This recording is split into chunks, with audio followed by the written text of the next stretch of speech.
అందరికీ నమస్కారం.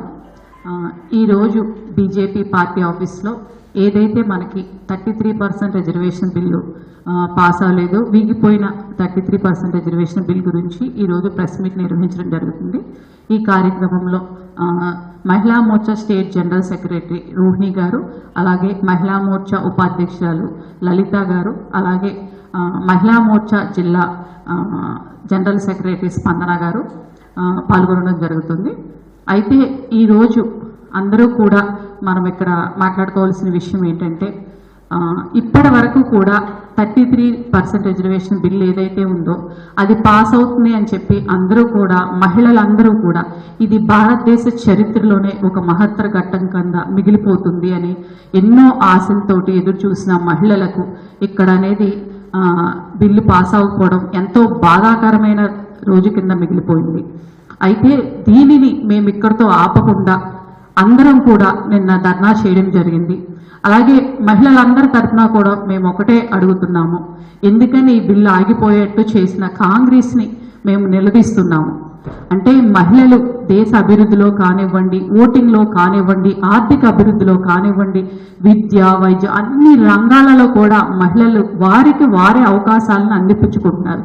కానీ కేవలం రాజకీయ రంగాల్లోనే ఎందుకు మహిళలు ఉండకూడదు అని మేము క్వశ్చన్ చేస్తున్నాము. మహిళలకి సమాన హక్కులు ఉండాలి, సమాజంలో ముందుకు వెళ్ళాలి, వారు కూడా అందరితో పాటే ముందుకు వెళ్ళాలి సమాజంలో అని ఏదైతే నరేంద్ర మోడీ గారు దీనికోసం గట్టిగా పోరాటం చేశారు. కానీ ఈరోజు అది జరగలేదు. అందరూ కూడా ఎంతో బాధతో, ముఖ్యంగా యువత మొన్నటి వరకు కూడా ఈ మహిళా బిల్లు వస్తుంది, మేము కూడా పార్లమెంట్లో అడుగు పెడతాము, చట్టసభల్లో మాకు ఎటువంటి సమస్యలున్నా కూడా మేమే మాట్లాడుకుని మహిళల తరపున మేమే నిలబడగలుగుతాము అన్నటువంటి యువత కూడా ఈరోజు చూసుకుంటే చాలా బాధను ఎక్స్ప్రెస్ చేస్తూ ఉన్నారు. సో కాబట్టి మేము ఈ కార్యక్రమాన్ని ఇక్కడతో ఆపకుండా బిల్లు పాస్ అయ్యేంత వరకు కూడా గట్టిగా అందరికీ ఏదైతే రాహుల్ గాంధీ అవనివ్వండి, కాంగ్రెస్ పార్టీ అవనివ్వండి, ఇండి కూటమి అవనివ్వండి, దీనికి వ్యతిరేకంగా ఓటు వేసిన 211 ఓట్లకి కూడా మేము అడుగుతున్నాం, ఈరోజు మా మహిళా తరపున మీరేం చేస్తున్నారు? మా మహిళలందరికీ కూడా ఈ బిల్లు వచ్చే వరకు కూడా మేము పోరాటం చేస్తూ ఉంటాము.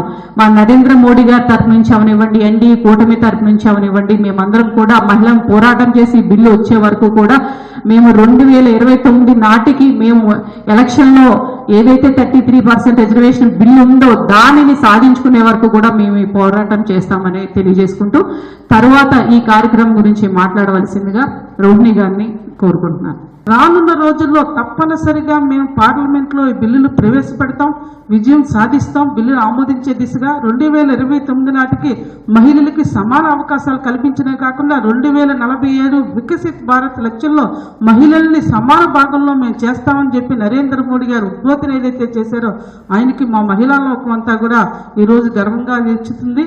ఈరోజు ఒక్కటే అడుగుతున్నాను, కాంగ్రెస్ పార్టీ ఏదైతే మహిళలకు ఉజ్వల భవిష్యత్తుని, మహిళా సాధికారతని తొక్కు పెడుతూ ఈ రోజు బిల్లును నిర్వీర్యం చేసిందో యావత్ భారతదేశ మహిళల్ని ఈరోజు ఒక్కసారి చూడమని ఈరోజు ఇండి కూటమి ప్రభుత్వం చేసిన మహిళలపై నిర్లక్ష్య ధోరణిని మీరందరూ గమనించవలసిందిగా ఈ సందర్భంగా మిమ్మల్ని కోరుతూ సెలవు తీసుకుంటున్నాం. ధన్యవాదాలు. దశాబ్దాలుగా నుంచి వస్తున్న మహిళల కళ అండి. ఈ కళని వీగిపోయేలా చేసిన ఇండి గవర్నమెంట్, అలాగే కాంగ్రెస్, తృణమూల్ కాంగ్రెస్ వీళ్ళు చేసిన అన్యాయం మహిళలకి ఇది చాలా దారుణమైన విషయం.